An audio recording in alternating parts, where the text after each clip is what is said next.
Avec BFM Business, ajoutez une étoile à votre week-end. Goût de luxe Paris, Karine Vergnol et Emmanuel Rubin.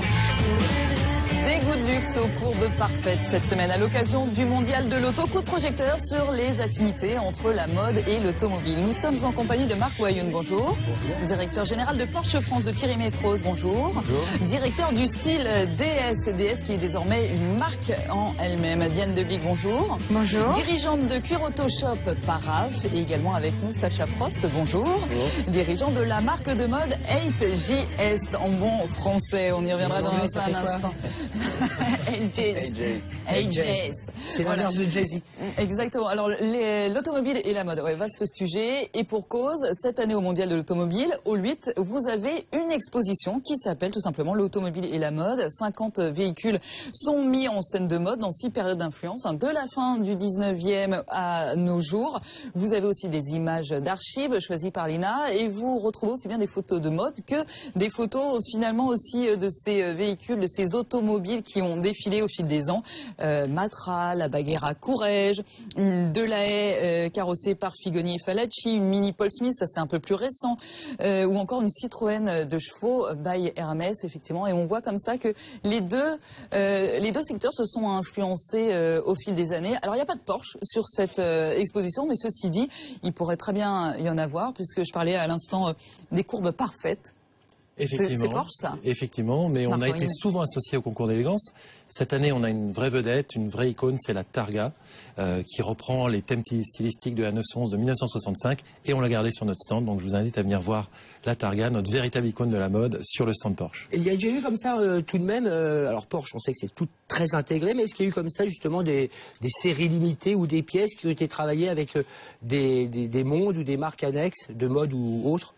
Pas vraiment en fait, on est quand même une marque un peu iconique, et donc, mais quand même il y a beaucoup d'analogies avec le secteur de la mode, parce que le designer de la 911, Ferdinand Alexander Porsche, le fils du fondateur, a créé en 1972 Porsche Design. Et Porsche Design, ça a d'abord été des montres, ensuite des lunettes, de la maroquinerie. Aujourd'hui, c'est une véritable collection de mode qui passe également par du prêt-à-porter, de la haute couture, des défilés à New York. Donc vraiment, on est dans l'univers de la mode, mais on garde les codes de Porsche avec un design plutôt sobre, fonctionnel, élégant. Voilà, on a des premières marques, peut-être avec Ferrari, à avoir comme ça un espèce de labo de l'incubateur pour réfléchir à l'ADN du monde automobile, mais à le verser dans d'autres univers. C'est Porsche parmi les premiers aujourd'hui, beaucoup font ça, mais... Oui, ça a été Porsche Design, je pense, le premier véritable laboratoire qui a travaillé sur des thèmes aussi variés, effectivement, que le prêt-à-porter aujourd'hui, mais on travaille aussi sur des immeubles, sur des cuisines, sur des bateaux. Enfin, il y a le labo, et puis il y a, je dirais, la grande série, et tout ça fonctionne ensemble très très bien. Et quand vous dites le prêt-à-porter, si vous dites qu'il y a un défilé à New York, c'est pas juste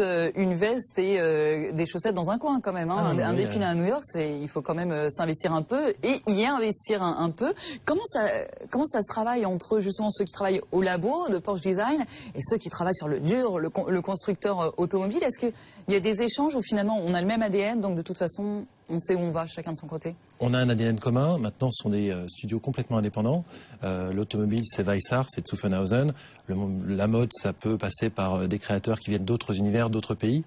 Mais au final, on retrouve quand même le même ADN. On retrouve quand même la même origine, la forme qui crée la fonction quelque part. C'est ça le design Porsche. C'est la définition du design. Rapidement sur le laboratoire design Porsche, lorsque vous travaillez à des produits très technologiques, à la limite ça peut aller de la lunette jusqu'aux bicyclettes ou autres, on est dans une logique qui est claire avec le monde mécanique. Lorsque vous travaillez avec le monde de la mode, est-ce que là le public est le même? Parce que finalement se vêtir Porsche, c'est plus délicat. Là je ne vois pas forcément la passerelle directe.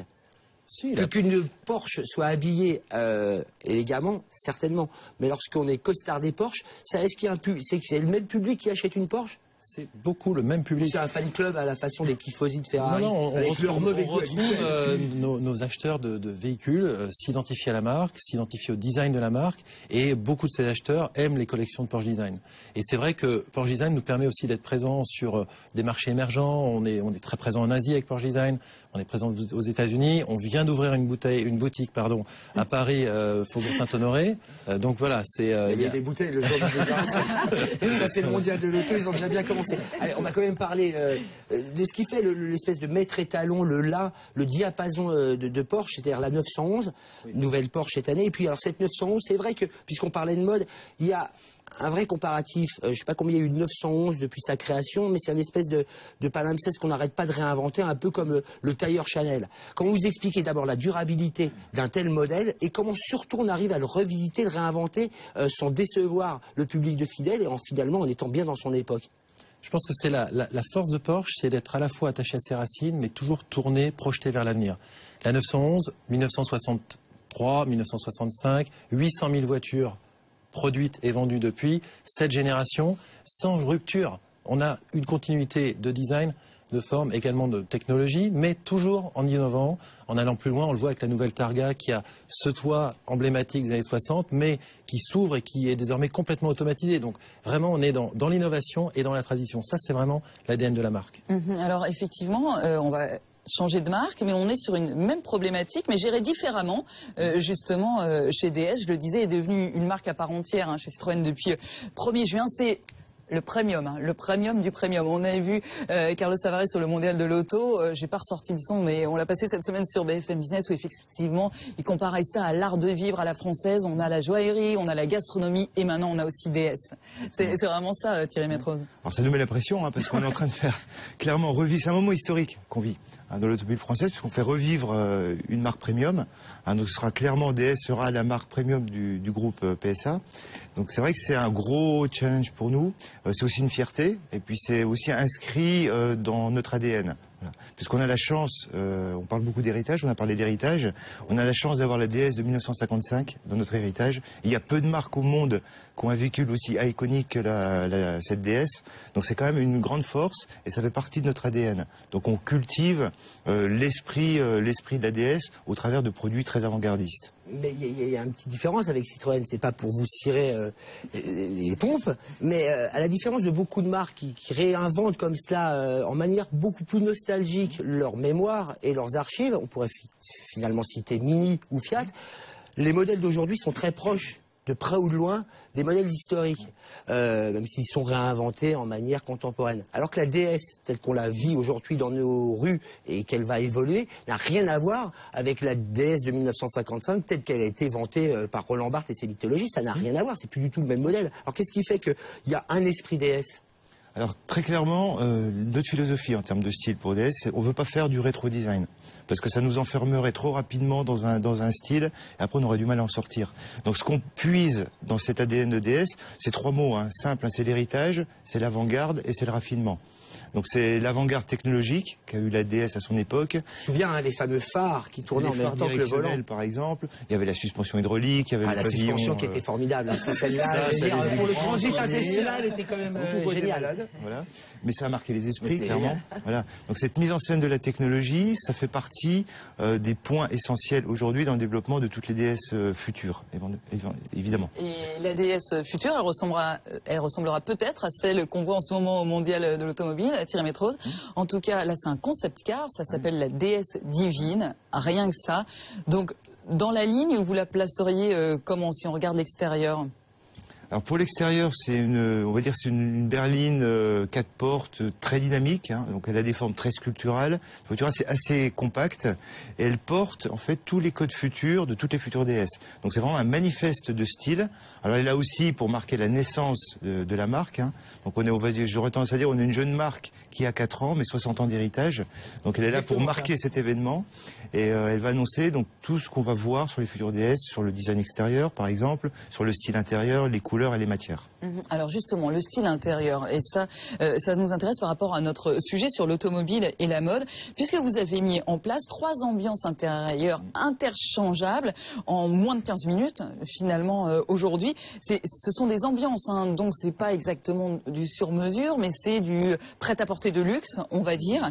Et alors, la première, c'est, allez, pour vous Emmanuel, The Mall. Le mâle. Allez, sortez le matos. The Mâle. Alors The Mâle, clairement, là, on s'adresse plutôt à des hommes. Donc on a joué sur des codes assez masculins. Alors, je vais vous amener quelques exemples. Hein. Donc là, on joue sur du carbone. Par exemple, là, vous avez un exemple de carbone. Et là, on a appliqué un traitement un peu spécifique sur cette feuille de carbone. C'est qu'on voit toujours la fibre de carbone. Donc elle n'est pas recouverte de résine. Donc ça permet de garder l'aspect noble du carbone. Et on a associé ce carbone à du cuir noir, tout simplement.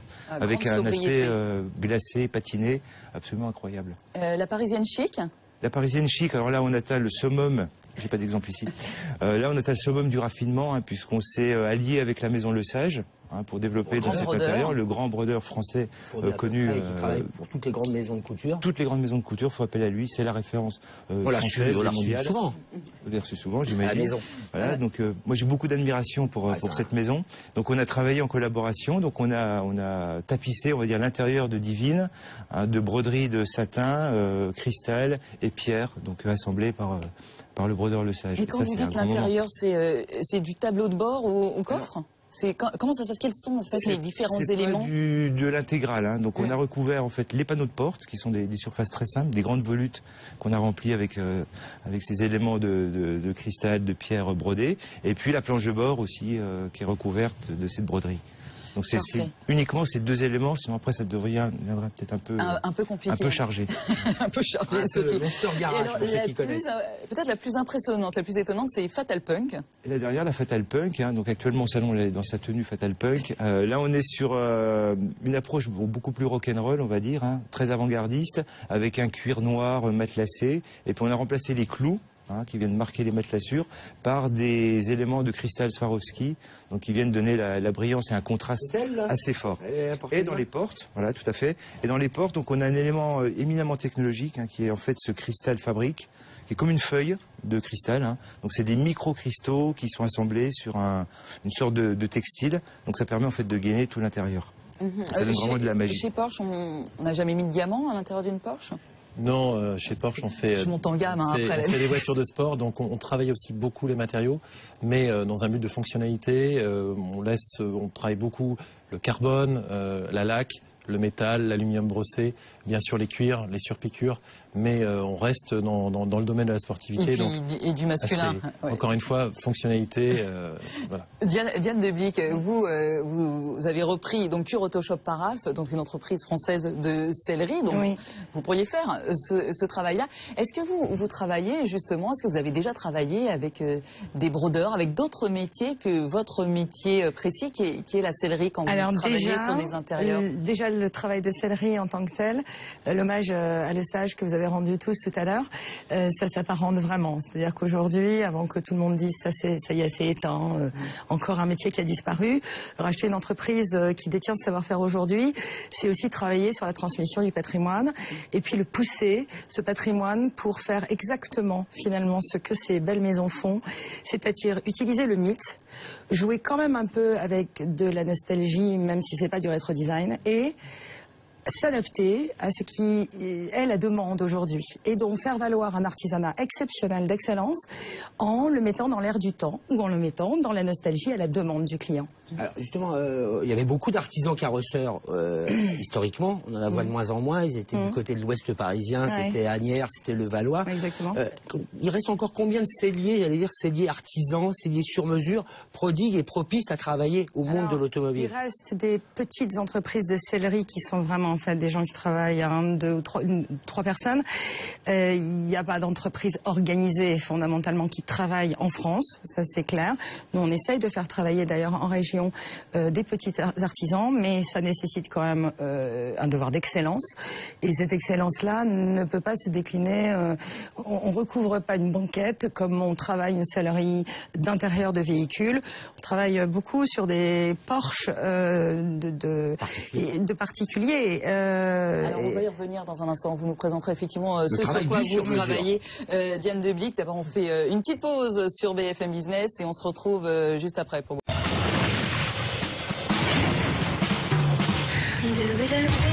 Avec BFM Business, ajoutez une étoile à votre week-end. Goût de luxe Paris, Karine Vergnol et Emmanuel Rubin. Des goûts de constructeurs et des luxes de celliers pour une émission qui balance entre la mode et l'automobile. Nous sommes toujours en compagnie de Marc Wayoun, directeur général de Porsche France, de Thierry Métros, directeur du style DS, de Diane Deblic, dirigeante de Cuir Auto Shop Paraf, et de Sacha Prost, dirigeant de la marque de mode HJS. On reviendra à vous dans un instant. Oui, on est en train... sur le volant là. Oui, bien sûr. Ça chauffe, hein. Diane Deblic, juste avant la pause, on s'était arrêté effectivement sur vos réalisations, sur le fait que des celliers français, il n'en restait pas beaucoup, alors des toutes petites TPE ou PME, mais il y a quand même un véritable savoir-faire français en la matière. Il y a un savoir-faire français très poussé qui nécessite d'être transmis, donc on remonte nous à l'intérieur de l'entreprise une académie pour transmettre ce patrimoine qui nécessite quand même des années d'expérience avant d'être parfaitement maîtrisé. On réalise des choses pour des marques, d'abord pour des particuliers, parce qu'on a ouvert depuis 6 mois aux particuliers, ce qui permet là d'aller très loin dans la personnalisation. Dans les véhicules de loisirs. Hein, alors, à la base, c'est plutôt l'automobile, même en première monte, avant la catastrophe de 2008, on va dire dans cet univers-là. Le véhicule de loisirs, un constructeur qui est maintenu.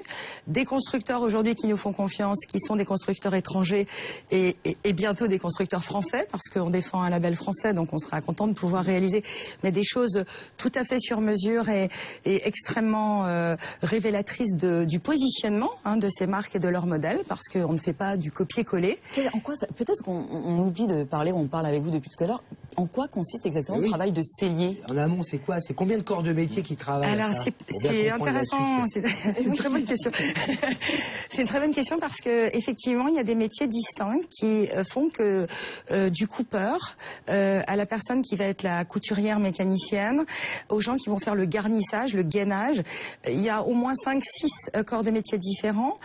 L'idée, quand on dit qu'on est cellier reconnu, ce qui est le cas pour le maître cellier chez nous, c'est de maîtriser bien sûr l'ensemble de ces techniques et à la perfection. La perfection, ça veut dire que sur Porsche par exemple, quand on a un client particulier qui arrive avec une GT2 et qui demande à ce qu'on travaille des arceaux, et ben le gainage d'un arceau, on sait absolument le faire.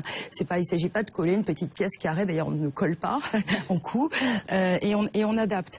Ce que je trouve intéressant dans la démarche, et je voudrais vraiment saluer 2 marques là, c'est Mitsubishi qui est la marque qui a travaillé la notion de personnalisation pour la France en tout cas, en poussant vraiment à l'extrême le chic et des choses inédites, notamment avec le capitonnage que connaît bien Porsche Design, voilà.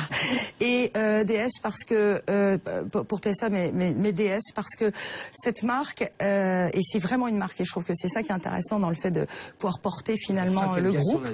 Oui, mais ça a vraiment du sens parce que la vraie démarche de démarrage de personnalisation et d'adaptation aux personnalités et à l'attente du marché, c'est DS qui l'a lancé et je trouve vraiment ça intéressant comme approche. Alors on a bien vu un petit peu l'amont du métier, justement ce qui se passe en coulisses. On a vu aussi que vous travaillez effectivement pour des marques françaises, étrangères, véhicules de loisirs. Mais là, c'est un appel du pied, j'ai bien senti. Mais si on s'intéresse véritablement aux particuliers, c'est-à-dire là on est vraiment dans le sur-mesure. Aujourd'hui, ça fait 6 mois que c'est ouvert. Du côté, c'est quoi le public aujourd'hui? Quel est ce public-là? Qu'est-ce qu'il vous demande? Le public, c'est 80% d'hommes, 20% de femmes. Et ce sont des personnes... de marché très clair. Ah, on a des stats, on essaye. Voilà. Alors, ce sont les grandes tendances, en tout cas. Ce sont des personnes qui ont compris une chose qui, à mon sens, est exceptionnelle, mais qu'un constructeur, là, ne peut pas traiter, ce qui est absolument légitime, sauf à le traiter en série spéciale, édition limitée. C'est de ne pas avoir besoin de code d'appartenance. Et comme le thème, on est quand même sur le luxe, l'automobile et la mode, il y a une notion qui m'est très chère, c'est que la vraie personnalisation, c'est maîtriser son propre goût, pouvoir assumer sa personnalité jusqu'au bout et pouvoir rentrer dans des codes, mais en tout cas ne pas être dans des codes d'appartenance communs. Combien ça coûte ? Quoi? De refaire la sellerie refaire la sellerie pour un particulier, refaire la sellerie d'une voiture lambda. Non, d'une catégorie, on va dire, par exemple Renault Twingo vient d'en faire une, donc je peux quand même le citer, en tout cas pour un concessionnaire qui a eu envie de se démarquer, parce que c'est très important aussi. Une sellerie cuir, c'est 2300 € TTC, je rappelle qu'en France on a 20% de TVA. Non mais c'est important quand même.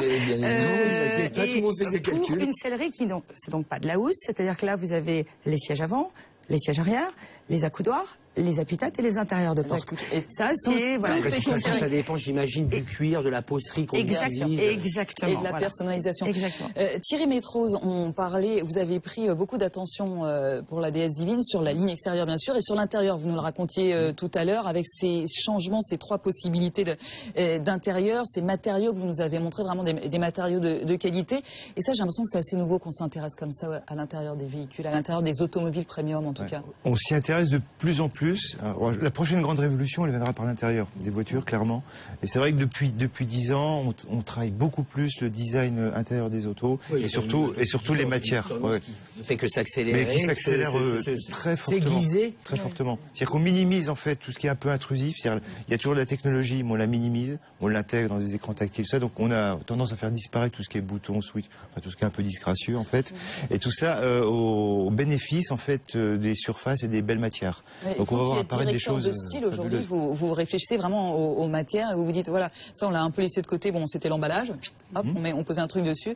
Et aujourd'hui, dans vos équipes, vous y réfléchissez vraiment. C'est quoi? C'est 50-50 aujourd'hui ou? C'est de plus en plus 50-50. Bon, la forme est toujours importante, hein, donc on travaille beaucoup l'aspect formel, la sculpture de l'habitacle. Voilà, particulièrement pour DS, hein, vous allez voir des choses arriver assez fabuleuses. Et puis donc on simplifie ces intérieurs pour mettre en valeur en fait les matériaux. Ça raconte quoi, ça, sans faire de la psychanalyse et verser l'automobile sur le divan? C'est que ça se féminise un peu, c'est que finalement on peut plus conduire vite, c'est plus le règne de la performance, on est finalement dans un intérieur qui doit dire beaucoup sur soi-même. Ça raconte quoi, cette intériorisation de l'automobile? On raconter beaucoup plus sur soi-même. Vous vous rendez compte que je viens de dire des choses que vous avez payées à des sociologues qui vous ont dit... Vous avez fait travail pour nous, c'est bon. Il y a une intimité. Il y a une intimité. C'est vraiment une relation intime avec la voiture. Et je pense que c'est pour ça que l'intérieur prend de plus en plus d'importance. Il y a une relation particulière avec l'automobile, avec son automobile. Il y a une relation particulière avec la fonctionnalité et avec l'esthétisme. Et l'esthétisme n'est pas forcément quelque chose de clinquant, c'est quelque chose qui touche le confort. Et là, je crois qu'il y a une mouvance qui est vraiment tangible aujourd'hui. L'écho de Porsche, qui reste une marque très quand même dans la performance. De ce côté-là, ou est-ce que pour vous, c'était dès le départ, l'intérieur était aussi important que l'extérieur? Non, pour Porsche, la notion de performance a été la plus importante, mais aujourd'hui... à l'origine, on les aimait pour ça. On est toujours dans la performance, mais on est aussi dans l'art de vivre. Aujourd'hui, c'est clair qu'on roule moins vite sur route, donc nous, on fait des voitures qui sont très polyvalentes. C'est l'art de vivre sur route et c'est la performance sur circuit. Et on a beaucoup travaillé l'intérieur, on a beaucoup amélioré l'intérieur de nos voitures.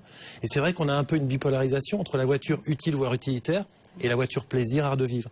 Aujourd'hui, clairement, je pense que DS comme nous, nos véhicules, le Macan, la 911, sont des voitures art de vivre dans lesquelles on veut se sentir bien, on veut avoir des beaux matériaux, on veut pouvoir prendre du plaisir au volant. Qu'est-ce qui vous plaît à vous, Marc O'Hagan, en tant qu'utilisateur? Par exemple, si je vous demande aujourd'hui, qu'est-ce qu'il y a de plus beau ou de plus étonnant dans un intérieur Porsche aujourd'hui? Ou le petit détail qui fait que ça, vous trouvez que vraiment c'est chic? Justement, c'est l'attention aux détails, c'est la console centrale qui est très travaillée, la planche de bord qui est habillée de cuir. Beaucoup de clients nous demandent une personnalisation extrême de nos intérieurs. On ne fait pas deux 911 identiques sur la chaîne de production. On peut choisir sa couleur, même sur échantillon, on peut choisir ses coutures de cuir, sa qualité de cuir, on peut choisir du carbone, mat, brillant, enfin on peut quasiment tout faire. Et aujourd'hui, un client Porsche veut avoir sa voiture qui ne ressemble à aucune autre. Et oui, c'est ça. Ce qu'on appelait, si on continue dans les logiques et les arborescences avec le monde de la mode, dans les grandes marques automobiles, que ce soit chez Porsche ou Ferrari, le monde des commandes spéciales n'est pas nouveau, ça fait longtemps qu'ils le pratiquent. Ce qui est intéressant, c'est de voir que des marques, c'est de plus en plus en forte augmentation, c'est vrai qu'il y a un public, mais ça existait. Ce qui est intéressant, c'est des marques qu'on attendait moins, finalement des marques Citroën, DS, qui aujourd'hui sont tenues de s'y mettre et s'en font l'écho avec plus ou moins de bonheur. Mais sincèrement, quand on voulait exiger le meilleur chez Lamborghini, Porsche ou Ferrari, on pouvait quand même.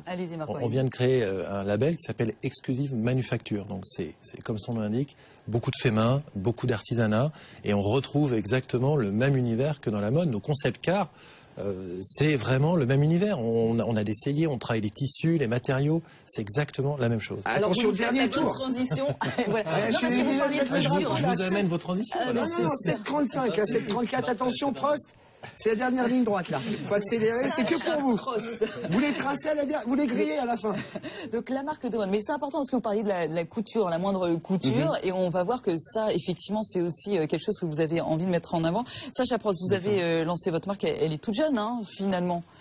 Oui, très très jeune. En fait, on a commencé il y a à peu près 1 an.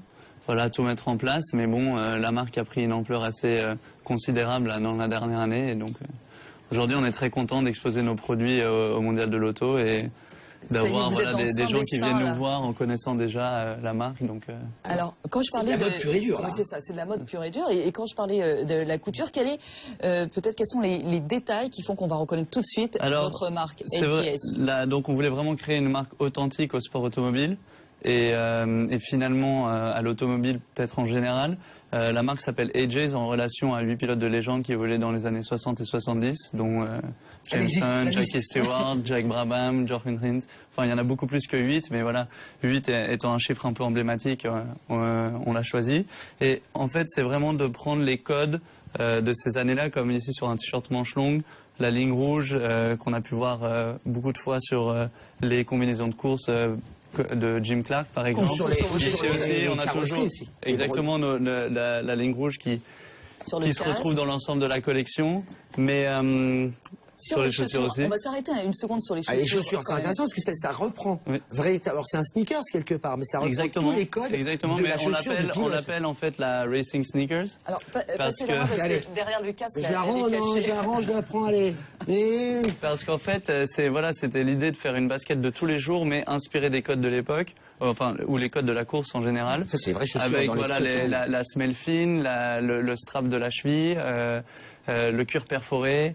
L'appui pour le talon derrière, voilà, par contre c'est vraiment des vêtements qu'on peut et qu'on doit mettre tous les jours sans avoir l'impression d'être déguisé. Voilà, je porte les codes finalement aujourd'hui de l'automobile et de la course, mais j'ai pas besoin finalement de porter une marque de merchandising, et c'est là qu'on avait envie de percer. Alors 2 choses, comment vous expliquez un petit peu justement cette influence de ce qu'on a appelé l'âge d'or automobile, années 60-70 sincèrement, c'est vraiment l'âge d'or, un petit peu 50, un tout petit peu le début des années 80, mais 60-70, comment vous expliquez cet âge d'or avec les pilotes à roue-flaquette, l'élégance qu'ils portaient en eux-mêmes, infuse aujourd'hui cette mode? Je pense que c'était déjà c'est vrai que étant né on va dire en 90, je l'ai pas vécu, donc c'est une période qui me passionne énormément. C'est vrai qu'on avait l'impression que les pilotes étaient beaucoup plus libres de dire ce qu'ils pensaient et de faire ce qu'ils pensaient aussi. Après malheureusement je pense que vu que l'époque était aussi très dangereuse, il y a un certain mythe autour de ça, et c'est ça qui a donné toute sa noblesse en fait à cette époque, et c'était logique pour nous de s'inspirer de cette époque. Après, AJ's aujourd'hui, c'est la marque lifestyle de la course automobile, donc on va s'inspirer de cette époque, de l'époque d'aujourd'hui, de la moto et de tout en fait ce qui touche à ce qui nous plaît tous ici. Et voilà, donc c'est pas seulement une marque de mode, c'est aussi des éditions limitées de casques. C'est ça, le comme casque, on fait ici. C'est étonnant. Ça, c'est un petit peu comme les Porsche, il n'y en a pas un qui ressemble à l'autre. Exactement. En fait, l'idée, c'était de les faire peindre par un artiste qui peint en fait pour les pilotes de Formule 1 et de moto, enfin beaucoup de pilotes dans le monde, et d'avoir chaque casque unique. C'est-à-dire que ce casque-là n'existe pas en 2 exemplaires. Il n'existera pas en 2 exemplaires. En fait, la peinture est complètement faite à la main et unique et numérotée derrière. Donc, je vous laisse l'observer. L'observer seulement? L'observer seulement. Là, c'est possible que je l'essaye. Comment les matériaux là, que vous utilisez, évidemment, on est aussi dans de beaux matériaux, parce que ça, j'imagine que c'est important. Vous ne fabriquez pas en France? On fabrique tout en Italie, comme beaucoup de marques de mode dans le secteur dans lequel on évolue. Comme beaucoup de marques d'automobile aussi en Italie. Comme beaucoup de marques d'automobile, non mais c'est vrai que là-bas il y a vraiment une vraie, on va dire, un vrai savoir-faire, et au niveau de la disponibilité des matières et des fournisseurs.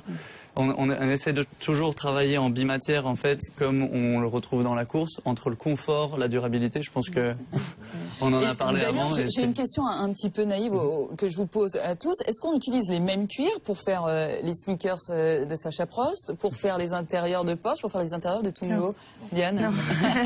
Non, on n'utilise pas les mêmes. Et c'est pour ça que souvent, quand on dit le mot sellerie, la maroquinerie, c'est autre chose. La manière de travailler les chaussures, c'est autre chose. Ça vient d'ailleurs à l'origine de la matière. Les tanneries travaillent les peaux de la manière qu'on souhaite nous. En réalité, on peut commander des choses extrêmement différentes. Les peaux, elles sont traitées de manière différente.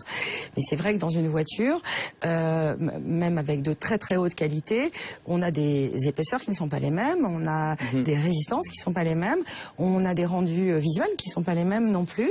Donc non, ce ne sont pas les mêmes peaux. Et c'est vrai que les Italiens, en revanche, maîtrisent bien la notion de tannerie, ça c'est sûr. On a des contraintes techniques qui n'ont rien à voir. Contraintes de durabilité, contraintes d'exposition au soleil, contraintes de sécurité, un cahier des charges qui est draconien, qui est beaucoup plus draconien encore que ce qu'on peut trouver dans d'autres industries, dans la maroquinerie par exemple. Alors, je reviens à Sacha Prost. Alors Sacha Prost, tout de même, le patronyme, vous travaillez avec votre belle-sœur Delphine. Alors on a vu l'inspiration, on a vu la réalisation rapidement, mais le fait d'avoir baigné quand même dans cet univers, au moment du dessin, qui est-ce qui dessine, qui est-ce qui, on voit les références, la ligne rouge, la chaussure talon pointe. Est-ce que c'est validé par les coureurs? Est-ce que c'est validé par les coureurs? Est-ce que justement le fait d'avoir baigné dans le milieu, être un fils de paddock finalement, vous permet de dessiner, d'infuser? Alors déjà tout le crédit design revient à Delphine, qui est la designer de la marque. Donc on fait une en passant. Exactement. C'est elle qui vraiment va chercher les détails. La recherche de détails, on l'a fait plus ou moins ensemble. Après, les dessins, les coupes, où est-ce qu'on va mettre la ligne. Heureusement que c'est elle qui le fait, parce que ça devait être moi et mon frère qui est aussi dans l'aventure. Je pense que ce serait pas la même chose. Mais après, c'est vrai que c'est moi, ayant vu finalement sur mes 20 ans, on va dire, la Formule 1 évoluer, je peux dire, voilà, ça me rappelle vraiment une certaine époque, ça me rappelle vraiment les films que je regardais, ça me rappelle vraiment un certain pilote ou une course. Après, il faut que ce soit en relation avec la mode, il faut que ça plaise aussi à la mode d'aujourd'hui. On est une marque de mode avant tout. De lifestyle, d'art de vivre. Merci infiniment, c'est terminé. Oui, je sais. Je voulais juste dire qu'on lui souhaitait le même succès et la même réussite qu'une marque qui à l'époque on n'attendait pas. C'était à la fin des années 80, un certain Franck Ménel, qui est ancien rugbyman, qui lançait sa marque de rugby. On lui donnait 2 jours, 2 mois, 2 ans. Il est encore là. Aujourd'hui, c'est une vraie marque de prêt-à-porter et en référence tout de même toujours un peu à cet esprit rugby. Donc on vous retrouve de toute façon pour l'instant au Mondial de l'Automobile. Thierry Métrose aussi pour la déesse divine à découvrir au Mondial de l'Automobile. Bien sûr, le dernier modèle Targa de Porsche. Marc Wayoun, merci beaucoup à vous. Diane Debic, l'année prochaine, vous serez au Mondial de l'Automobile. Bien sûr, en tout cas, dans plein d'intérieurs. Merci beaucoup à vous, Curoto Shop. Merci infiniment à tous les 4. Allez, Good Luck, ce n'est pas tout à fait terminé. L'agenda dans un instant.